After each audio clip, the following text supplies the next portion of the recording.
لوگ کہتے ہیں قرآن سے ماتم دکھاؤ. آپ لوگ تھکے ہوئے تو نہیں بیٹھے نا؟ لوگ کہتے ہیں قرآن سے ماتم دکھاؤ. لوگ کہتے ہیں قرآن سے یا حسین دکھاؤ. میں ابھی قرآن سے یا حسین دکھاتا ہوں. حضرت یعقوب روزانہ، ایک دن نہیں، محرم میں نہیں، 10 دن نہیں،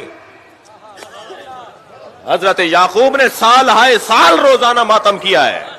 اور کس کا ماتم کیا؟ جس کے زندہ ہونے کا یقین تھا. یہ نہیں کہا، یہ نہیں کہا جائے گا کہ زندہ ہو جاوید کا ماتم نہیں کرتے ہیں. یہ حضرت یوسف زندہ ہے نا. حضرت یعقوب کیا کہہ رہے ہیں؟ حضرت یعقوب روزانہ ایک ہاتھ زانو پر مارتے تھے، ایک ہاتھ سینے پر مارتے تھے، ایک ہاتھ سر پر مارتے تھے، اور سر پر، زانو پر اور سینے پر ہاتھ مارتے ہوئے کہتے تھے یا صفا علی یوسفا، جسے آپ یا حسین بولتے ہیں. قرآن کی آیت سنا رہا ہوں نا میں آپ کو. یا اسفا علی یوسفا، یا اسفا علی یوسفا، ہائے میرے یوسف، ہائے میرے یوسف، یا یوسف، یا یوسف. کون؟ جو ابھی زندہ ہیں، جن کے زندہ ہونے کا یقین ہے. اور نہ صرف زانو پر، سینے پر اور سر پہ ہاتھ مارتے تھے حضرت یعقوب، بلکہ وَبْيَضَّتْ عَيْنَاهُ، اس کی بعد والی آیت، وَبْيَضَّتْ عَيْنَاهُ فَهُوَ قَدِيمٌ. اور اتنا روتے تھے ماتم کرتے ہوئے کہ رو رو کے حضرت یعقوب کی آنکھیں سفید ہو گئیں. اور قرآن کیا کہہ رہا ہے؟ فَهُوَ قَدِيمٌ. اور یعقوب صرف کاظم نہیں تھے، قزیم تھے.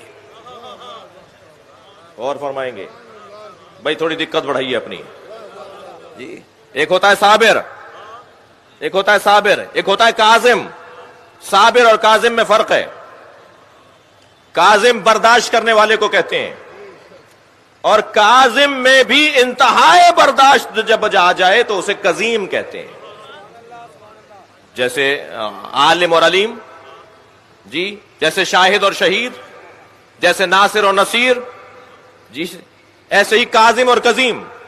کاظم اسے کہتے ہیں کہ جو انتہائی برداشت رکھتا ہو.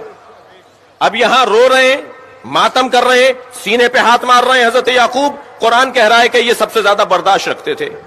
یہ کیا مطلب ہے اس کا؟ ذرا آپ کی توجہ چاہوں گا.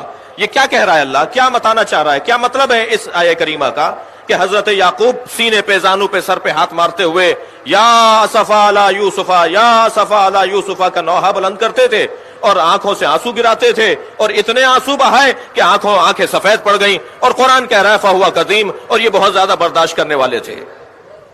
صرف ایک ہی بات تو سامنے آتی ہے، صفحہ تاریخ کو پلٹ کر دیکھیے. جنہوں نے یعقوب کے بیٹے حضرت یوسف کو کنویں میں ڈالا تھا وہ سامنے نظر آ رہے ہوتے تھے، تب بھی ماتم کرتے تھے اور برداشت کرتے تھے. بھائی غور کریں، بہت واضح پیغام ہے قرآن مجید کا کہ عزاداروں کو کیسے زندگی گزارنی ہے. خبردار خبردار، جنہوں نے اہل بیت پہ ظلم کیا وہ سامنے آ جائیں یا ان کے چاہنے والے سامنے آ جائیں، تم اپنے ماتم سے ہاتھ نہ اٹھانا. برداشت کرو، ان سے ملاقاتیں کرو، ان سے دوستیاں رکھو، ان سے آنا جانا رکھو، ان کے ساتھ کھاؤ پیو. بھائی اور کتنا پیغام واضح ہوگا؟ قرآن ہمارے لیے رہنما ہے یا نہیں ہے؟ قرآن کہہ رہا ہے کہ یہ ماتم بھی کرتے تھے، روتے بھی تھے، فہو قدیم، اور برداشت بھی کرتے تھے. کس بات کو برداشت کرتے تھے؟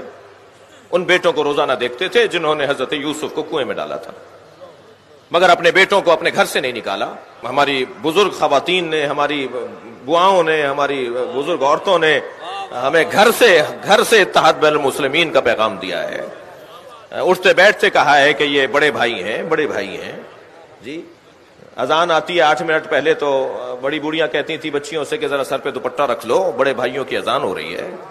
تو ہم تو کوئی ہمیں دیکھ تھوڑی رہا ہوتا تھا، ہمارے بڑوں نے ہمیں سکھایا ہے کہ بڑا بھائی ہے. یہ اور بات ہے کہ بڑے بھائیوں نے ہی حضرت یوسف کو کنویں میں ڈالا تھا. صلوات پڑھ لیں ذرا محمد و آل محمد.